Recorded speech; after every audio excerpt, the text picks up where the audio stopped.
Meghalaya is a beautiful hilly state in the northeast of India.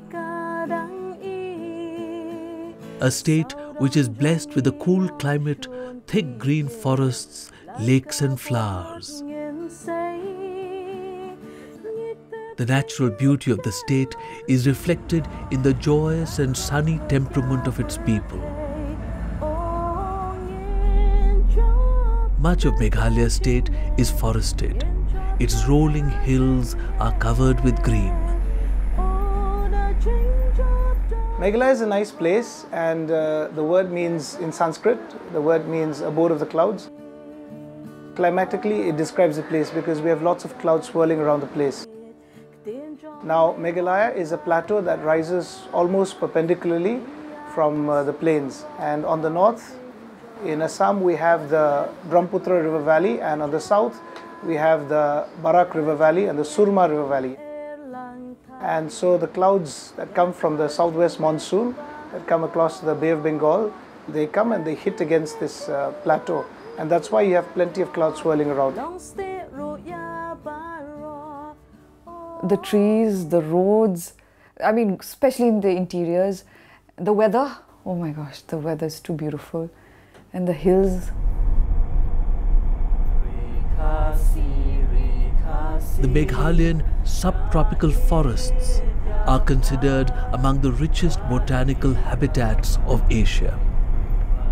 These forests receive abundant rainfall and support a vast variety of flora and fauna. A small portion of the forest area in Meghalaya are sacred groves. These are small pockets of ancient forest that have been preserved by the communities for hundreds of years owing to religious and cultural beliefs. Meghalaya is a good place, and first of all you must understand that it has an air-conditioned climate, at least in the higher regions, as compared to the plains around. We don't use air conditioning there because the temperature almost never rises beyond 28 degrees centigrade. That's in high summer. And in winter, then it never goes below 4 degrees centigrade, except in the higher reaches. So we don't have to install fans and AC at homes. In fact, that idea doesn't even exist in our mind. It's a hill station, so we've got a lot of greeneries, pine trees everywhere. Almost every corner there is water, fresh water, spring water, and especially in the summer, almost everywhere there's waterfalls.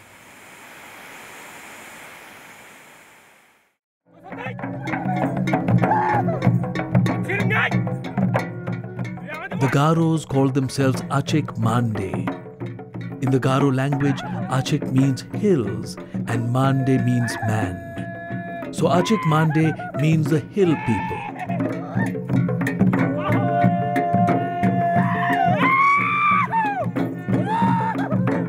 Garo women used to wear a piece of cloth around their waists and a blouse or a vest. The men usually wear a turban. On all festive occasions, the Garos, both men and women, wear headdresses with rows of beads stuck with feathers of the hornbill. Both men and women wear bangles and earrings. Before embracing Christianity, they used to cremate the dead body in the presence of all the relations of the deceased.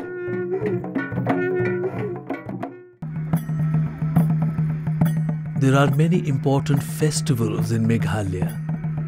These celebrations usually take the form of dances where people can forget the drudgery of life.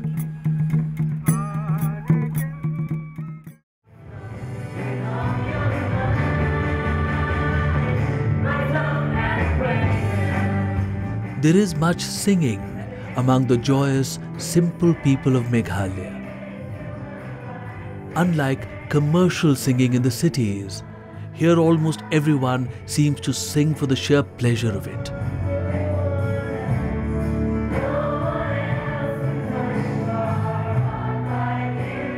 Khasis love a lot of music, and this is reflected in every village, every town that you visit. There's always someone strumming the guitar, or there's always someone playing the keyboard. But it's not always been like this. It's not just this Western music. We have our roots in the oral tradition, and the oral tradition is not so much spoken as it is sung.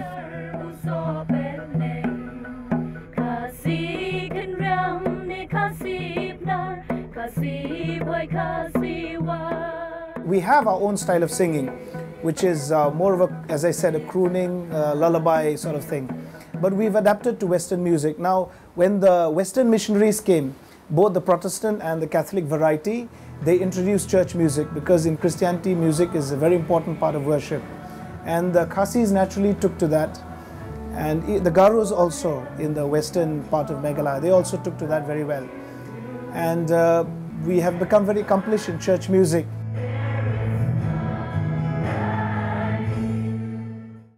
This is the model of the first Catholic cathedral that was built in Shillong by the German fathers in 1890, when they came for the first time to Meghalaya for evangelization. The Salesians came in 1922, and they occupied this place where the German fathers had been, and they continued their working till 1936, when it was burned down. And later on, in the same place, the Salesians built the present cathedral and the complex that we find today, which is a magnificent cathedral built in the 1940s, and then it was dedicated to Mary Help of Christians by the then Bishop of Shillong, Monsignor Louis Matthias.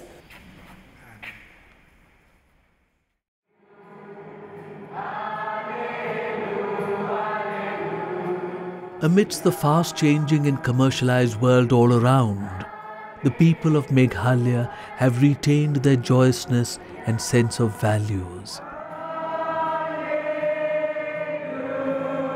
It is these qualities which lead to happiness in one's life.